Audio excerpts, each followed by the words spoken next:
Behind the scenes of Russia's invasion of Ukraine, China has played a significant role.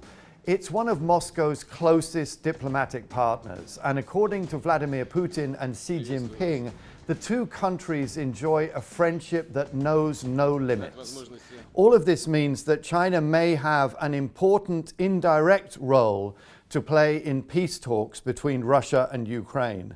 But it also means that Russia's brutal war in Ukraine is rebounding badly on China's reputation in the West. With me to discuss this is Sasha Gabuev, Senior Fellow with the Carnegie Moscow Center. So Sasha, I think one of the things that people find really intriguing about this is whether or not Vladimir Putin told Xi Jinping about his invasion plans for Ukraine when the two of them met in early February in Beijing. When Vladimir Putin had the meeting of his Security Council on February 21, that set the war in motion, basically. A lot of most senior members of his war cabinet were visibly shocked. They were not knowing where it's all going. So if the head of Russian external intelligence, the SVR, Sergei Naryshkin, was not in the know that war is actually plan A, it's very hard for me to imagine that Vladimir Putin would discuss this with a foreign leader, even with Xi Jinping.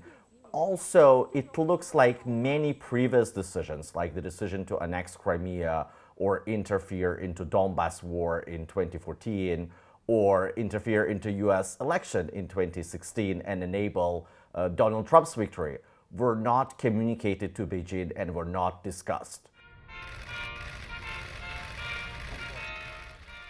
The friendship between Russia and China has been described by both countries as a no-limits friendship. But do you think maybe that some of the stresses that are being created by the invasion could be driving some friction or some fissures between the two countries?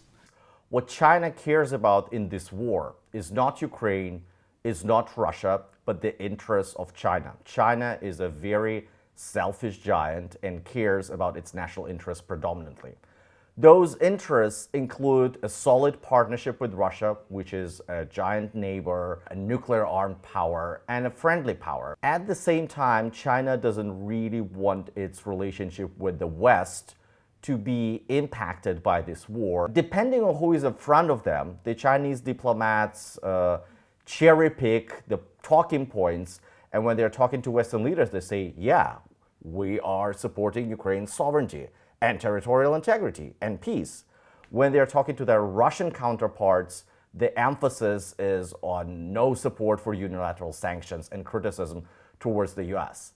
And if any power really follows Barack Obama's advice, it's probably China. It doesn't do stupid shit.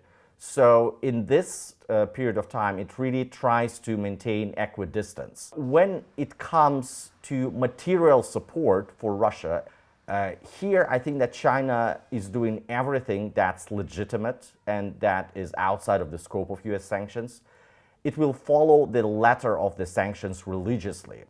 Once the active phase of war is over, the sanctions are put in place and the landscape is more or less clear, I think that China will come in and see what's possible and how it can engage Russia and gain more contracts in the Russian market, more purchases of Russian oil and gas that are legitimate, and at the same time that would really help China to access Russian resources on the cheap. So it sounds to me as if your sense is that the idea of a split emerging between China and Russia is not really on the cards, that there's just too much at stake in the Russian relationship for China. The problem is that in the Western toolkit of talking to China, there are carrots and sticks. And sticks are secondary sanctions or special measures that will punish China for more transactions with Russia. But carrots are totally absent. It's really about China-US showdown. Russia here is more of a sideshow. China will not demolish the labor camps in Xinjiang. China will not reinstate civil liberties in Hong Kong. China will not stop upgrading PLA fighting capabilities. And why would you throw your valued partner Russia under the bus, which the West will just pocket and then continue pressurizing China because it's China?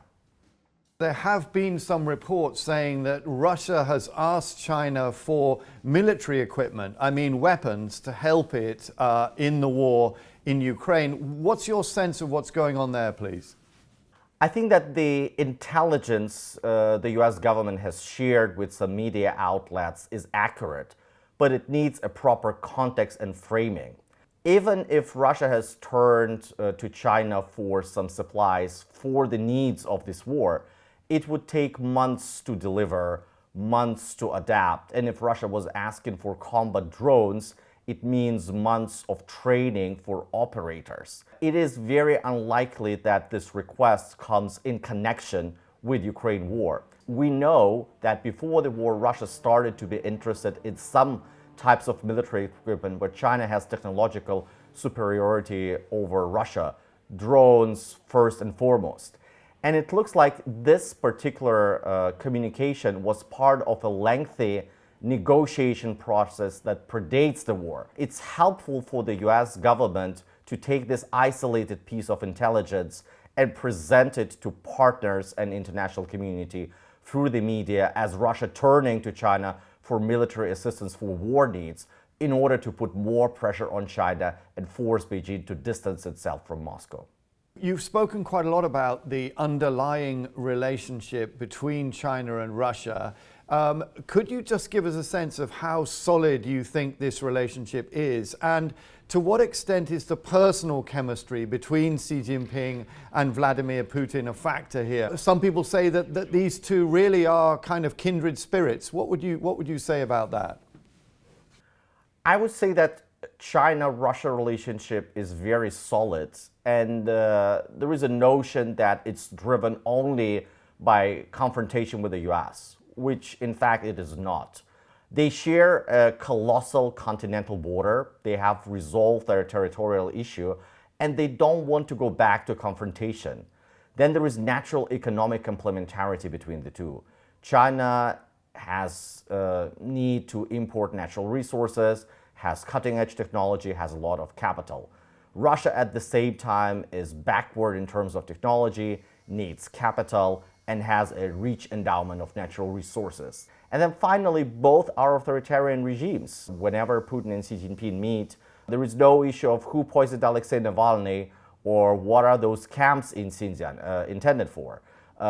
They share their outlook as two authoritarian powers that really are religious about non-interference in each other's affairs and sovereignty.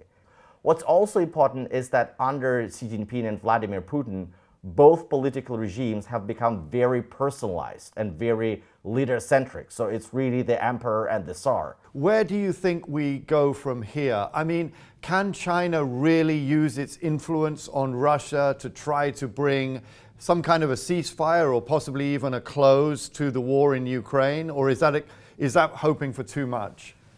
I think that China will not use its leverage to convince Russia to stop this war.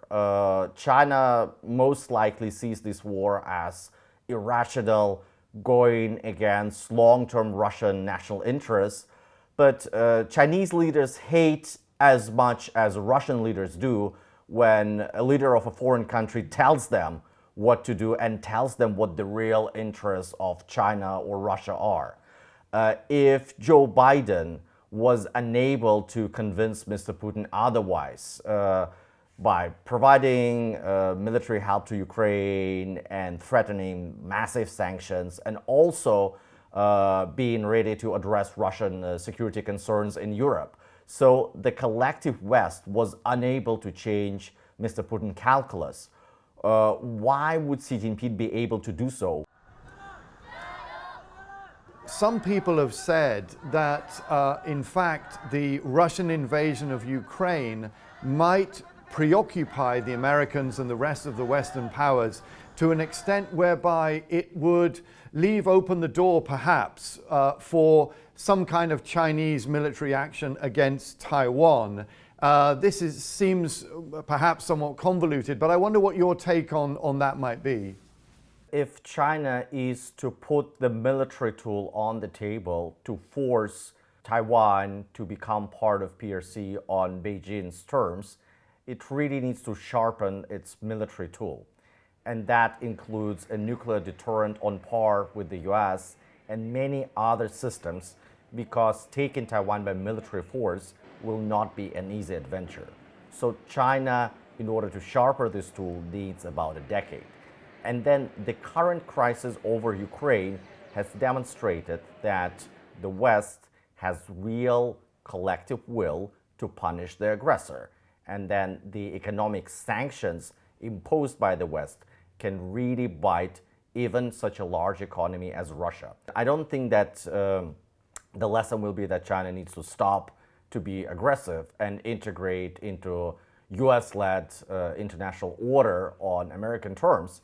I think that the outcome will be doubling down on the effort to import substitute Western technology to make its financial system even more invincible for US sanctions, and come prepared both in military terms and in economic terms as well.